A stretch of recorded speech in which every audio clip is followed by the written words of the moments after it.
One last question. This is a question from me, actually. You know, we talked a lot about ReBoot. We talked about some of the other things that you've done as well. In particular, being a big Star Wars fan. Oh, I'm interested in your work. I'll tell you how that came about. Please. I was doing Lego Star Wars. Yes, and as soon as I realized that was you in there, I went out and rented the whole series. I was like, I got to watch all this. I got to see. Well, Lego Star Wars. It was written by Michael Price, who was the head writer on The Simpsons. No kidding. We did it actually in Vancouver, and then we moved down to LA. So I got to work with Mike Price, and I did the voice of Obi-Wan. Yes. Yes. Yes, that's what your uncle told you. He didn't hold to your father's ideals, thought he would stay here, not gotten involved. Right, very cool. Easy kind of thing. And also Count Dooku, which was, what? They've never worked for me? You know, why won't those rebels work for me? You know, I had that sort of, and that was Christopher Lee, who did Count Dooku, of course. Yes. But anyway, we worked together. The fellow who was doing Roger on a series that we went into called Freemaker Adventures. It ran on Disney XD. Yes. So it was Matt Wood. That's who it is. Matt Wood also does all the sound design for the movies. Oh, that's right. Yeah, he's the guy who does puts all the so he said to me, he says, listen, you do voice stuff and things, because I was the voice director on the series. And I said, yeah. I said, you know, that's so he says, look, he says, I am recording The Force Awakens. Ooh. I'm just finishing up some of the sound and stuff. Why don't you? Are you busy this Thursday or whatever the date was? And I said, no. Hey, I'm not anymore. I'll come by. And he says, yeah, I'd like to have you in and do some stuff on it. So I went over to the where they were doing the sound design and stuff. I had gone over there and I showed up and I was in a room just with his equipment in this room, and he says, okay, let's just record some wild stuff. So I did some stormtroopers. I did if you listen to the movie, I remember hearing at the very end of the movie, because I was one of the PA announcers as Ray is sneaking into the thing. Way in the background, you hear me. But then later in the movie, there's some things at the end where there's some medics. Yes. And they're all talking and everything. And I remember being in the movie theater and hearing my voice so present that it made me feel uncomfortable. Over here, he's hurt. It was like that loud, and it was like, holy crap! Talk about being pulled out of the experience. Well, to me, it was too loud. But I mean, hey, it's like whatever they want to do, they can do.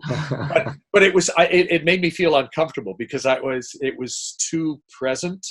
I thought, because it was supposed to be sort of in the background, but. So anyway, so I did that one, and then I got into, because I had done the Force Awakens, they got me to come back in Rogue One.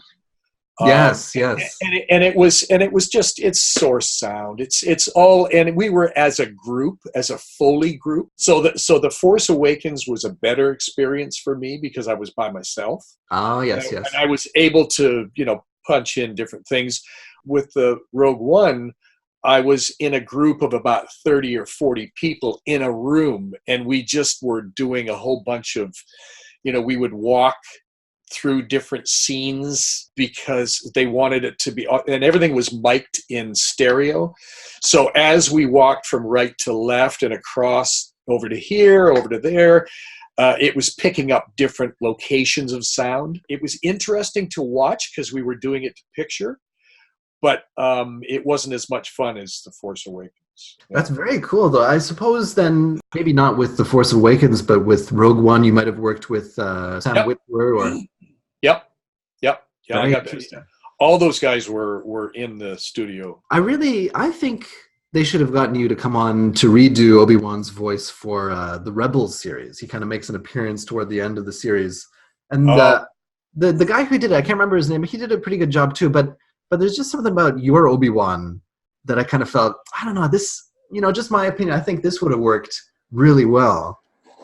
Well, when I did the audition, actually, because I'm a voice director, and I'm also a voice actor, sometimes actors can get a little, how do you put it without sounding, they can get kind of protective of what they're doing. Sure. So when if I audition for a role, and if I'm the voice director, sometimes producers go, well, he's the voice director, let's get him. Right. Which cuts out everyone else. So when I did the audition for Obi-Wan, I did it anonymously. I said, hello, this is Matt. I think I said Matt Sedgwick. I used the name Matt Sedgwick. So I did the audition. And I got the part, and when I told them what I had done, they were kind of like, "Oh, well, you didn't really have to do that," And I said, "No, I wanted it to be fair." That's very nice. So I was coming into it with nobody knowing who I was. Sure. So I just was an anonymous guy. Right, just on the talent. So, yeah, well, whatever. And so I remember getting an email back said that it's like, wow, it sounds like Obi-Wan himself showed up for the thing. So so that was a nice compliment. It's like Sir Alec Guinness. Yes. Is that a tough voice to do? Well, you know what it is? It's really, when you listen to Alec Guinness, I've thrown a little bit too much Liverpool in there. It's sort of like, yes, that's what your uncle told you. You didn't hold to your father's ideals. It's kind of a nasal. It's almost like a Ringo Starr, Yes. If you listen to Alec Guinness, he's not quite as nasal, but for me, it just seemed to, it seemed to come off better. Yeah, his accent I find is like really hard to kind of peg down, and not really at all like the young Obi-Wan that we see in the prequels, who has like a really kind of like that's proper totally. ridge. So when we were doing on the Lego Star Wars, Sam Vincent did the voice of the young Obi-Wan, and I did the voice of the older Obi-Wan, which is the Ghost Obi-Wan or whatever. Yes. So that was very cool though. As soon as I realized that was you, I was like, oh my gosh, that's Michael Donovan. Because I really, as much as I love Star Wars, personally, I didn't have a lot of interest in the Lego stuff until I saw your name there, and I thought, oh, maybe I will check this out after all. And it was pretty good. It was way too much fun.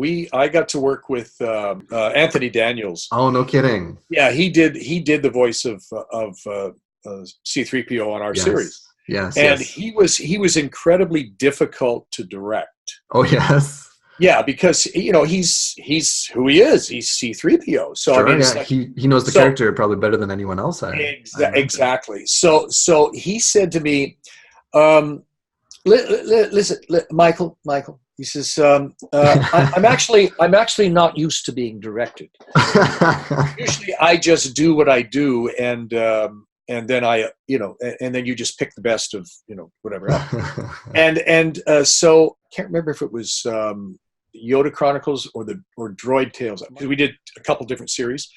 He said to me on one of the episodes where his brain he was like blanked out. It's like he has to reboot himself or whatever. Right. So he says, then he comes back and he's all macho.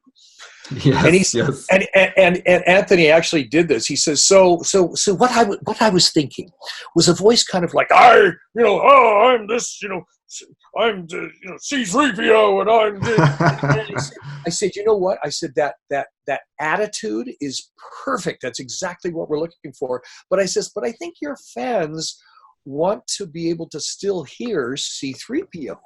I would agree with that. Yeah. And he stopped and he goes, well, I actually don't know how I would do that. And I said, that's why I'm here. There you go. to help you get there. And that was his favorite episode. He Nice. had so much fun, and he learned after that we were on the same side, that I was there to help him to be the best performer he could be in our series. So after that, we were best friends. So That's very cool. Yeah, that's interesting, because that has probably now influenced how he approaches, because he does everything with Star Wars. He's come back to the Lego stuff, the animated stuff. He's in the new movies too. Right. That's probably informed now his approach to these roles. Well, he actually told me, he says that the movies, he says they're work. He says, when I do the Lego Star Wars, he says, this is where I can have fun. Sure. And because we gave him the license to do it, it's like, yeah, you want to change the line? Let's change the line. If you want to, you want to try something, to do it. Nice. let's do it. So he had more fun doing that than, he says, than the movies.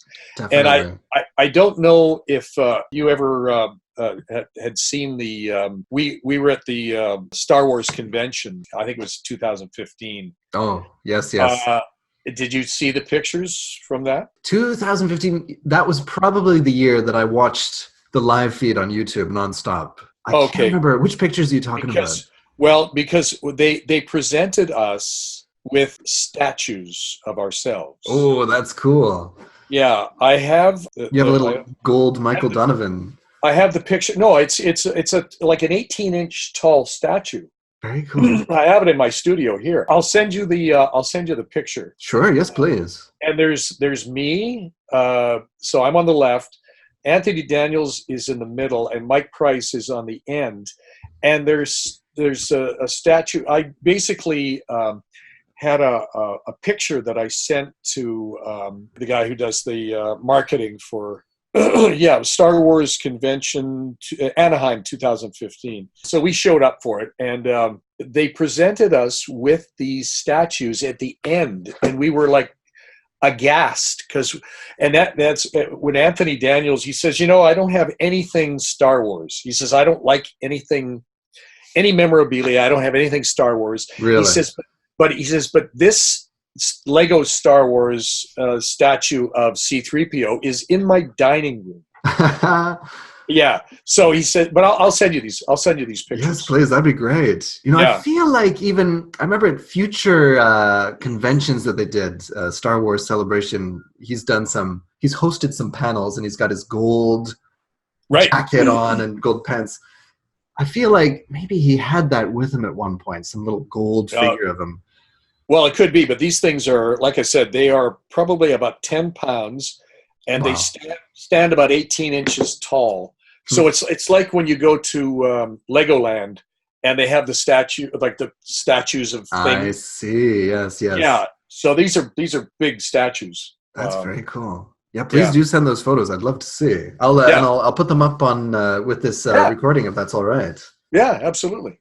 I think that's all that we have for questions here. I just want to say a quick thanks to everyone for sending in a question. That's Raquel and Richard, Dave, Arcade, Jay, Mikey, Alexandra, Miko, Jeff, Bijua, Corbinian, Rob, Value Caps Lock, Rachel, and of course myself. I had a few questions too. Thank you all very much for submitting. Michael, is there anything you want to say here in closing before we wrap up? No, just that it's it's funny because ReBoot was it wasn't the very first show that I had been on, but it was one of the most memorable shows and the most creative shows that I've been associated with. So, for all of the animators and the people that had a part in making it what it became, I thank you. And to all the many fans out there and people who love the show, I thank you. So, it made doing what we do even more special. Thank you very much. And, it really is awesome that you've spent time with me today. My pleasure.